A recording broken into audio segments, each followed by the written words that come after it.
விஜய், உனக்குதான் பொதுக்குழு என்ற பெயரிலே மாண்புமிகு தமிழ்நாடு முதலமைச்சரை, குறிப்பாக திராவிட முன்னேற்ற கழகத்தை எப்படியெல்லாம் திட்ட வேண்டும் என்பதற்காக ஒரு பொதுக்குழுவிலே என்ன சொல்ற விஜய்?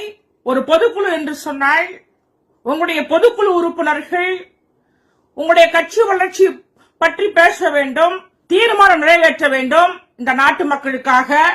ஆனா அதையெல்லாம் விட்டுட்டு நீ என்ன பேசுற விஜய்?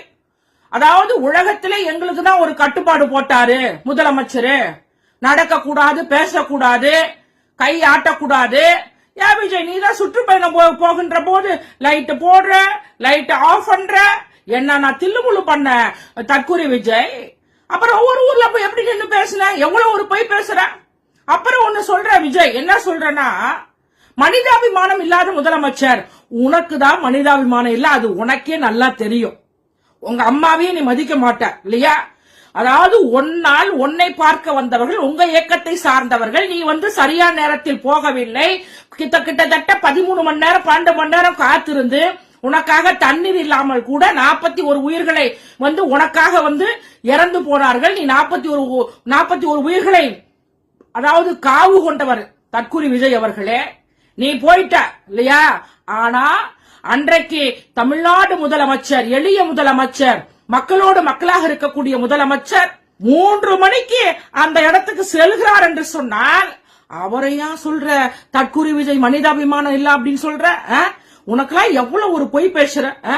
என்ன நான் சொல்லணுமோ அப்படின்ற மாதிரி ஒரு பொதுக்குழுன்ற பெயர்ல இப்படி பேசுறிய, என்ன ஒரு நியாயம்? சரி, அன்னைக்கு 41 உயிர்கள் இறந்தார்கள் அல்லவா? நீ ஃபர்ஸ்ட் பத்திரிகையாளர்களை சந்திக்கவே மாட்டேங்கிற. நீ என்ன ஒரு தலைவன்? நீ எப்படி தமிழ்நாட்டு மக்களை காப்பாற்ற முடியும்? நீ என்ன போராட்டம் செய்த? இந்த நாட்டு மக்களுக்காக தமிழ் மொழி செம்மொழி அந்தஸ்தை பெற்றுக் கொடுத்தீரா விஜய்?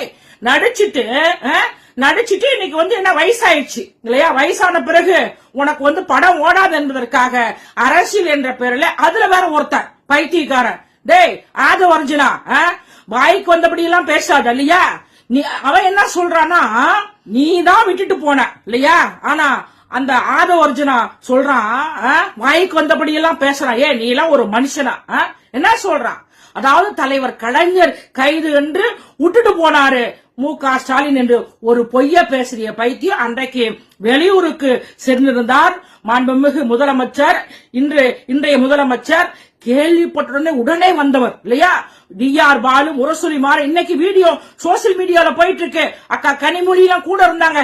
இத கூட இன்னொன்னு மிரட்டுற, திமுக வரலாறு பத்தி எல்லாம் சொன்ன, எனக்கும் சொல்ல தெரியும். உனக்கு என்ன வரலாறு தெரியும்? 4 கட்சிக்கு போனவரு நீ விஜய் கட்சி ஆரம்பிக்கக்குள்ள பக்கத்துல இருந்தியா? எப்படி பேசுற ஆது ஒரிஜினா? நீ உழைப்பாளியா? நீ பிசினஸ் பண்றியா? நீ உங்க மாமனார் இல்லையா?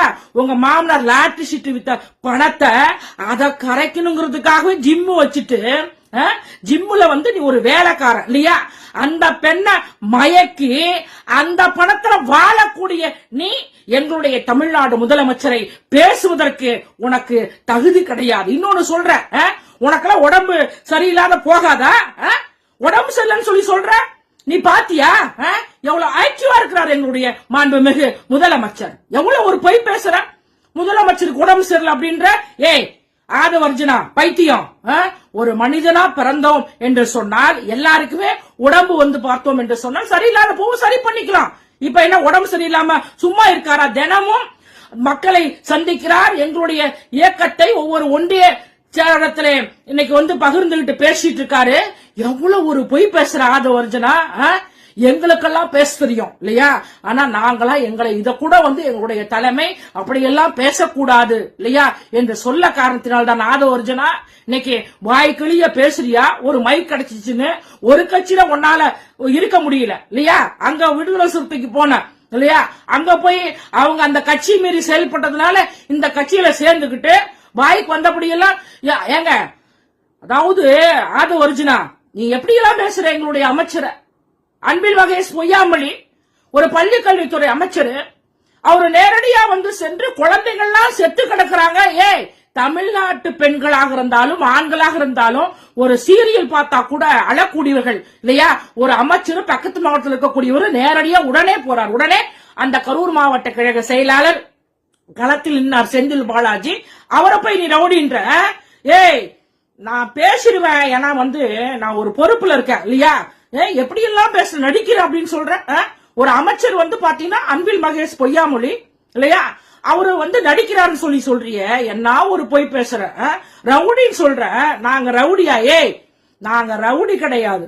75 ஆண்டு காலம் திராவிட முன்னேற்ற கழகம், 1957 ஆண்டு தலைவர் கலைஞர் அவர்கள் குளித்தலையில் முதலாக போட்டியிடுகின்ற போது சுயேட்சை சின்னம் உதயசூரிய. இன்ன வரைக்கும் 75 ஆண்டு காலம் இந்த இந்தியாவிலே 75 ஆண்டு காலம் ஒரே சின்னம். இன்னைக்கு திமுக அதையெல்லாம் விட்டுட்டு இன்னைக்கு வந்து அமைச்சரை பத்தி பேசுற, ரவுடி அப்படின்னு சொல்லி பேசுற. அதுவும் முதலமைச்சர் கனவுலியா இருப்பியா ஆதவர்ஜனா? 6 மாசத்துல முதலமைச்சர். எத்தனையோ கட்சி, நான் 25 ஆண்டு கால அரசியலுக்கு வந்தாகுது, எத்தனையோ கட்சியெல்லாம் நான் தான் முதலமைச்சர், நான் தான் முதலமைச்சர், அடுத்த முதலமைச்சர் சொன்னவங்களா ஆளே காணாத போயிட்டாங்க இல்லைங்களா? ஆனா அப்படி இருக்கின்ற போது நீ கட்சி ஆரம்பிச்சு எத்தனை வருஷம் ஆகுது? இந்த நாட்டு மக்களுக்காக என்ன உண்ணாவிரத போராட்டம் நடத்துனீங்களா? அதாவது ஒண்ணுமே இல்லாத முதலமைச்சர்னா ரொம்ப நல்ல ஆசைப்பா சாமி. அப்ப அதாவது தற்கூரி விஜய், அதாவது தற்கூரி ஆதவர்ஜனா, மரியாதையோட பேசு இல்லையா? நாங்க பேசணும்னா உன்னால தாங்க முடியாது. நீ போய் லாட்டரி சீட்டு வித்து உங்க மாமனார் பணத்தை வச்சுக்கிட்டு உனக்கு ஒண்ணுமே பண்ண முடியல. திமுக தான் உனக்கு கிடைச்சிக்கிச்சா? ஆதவர்ஜனா அடக்கி வாசி, தற்கூரி விஜய மரியாதையா பேசு.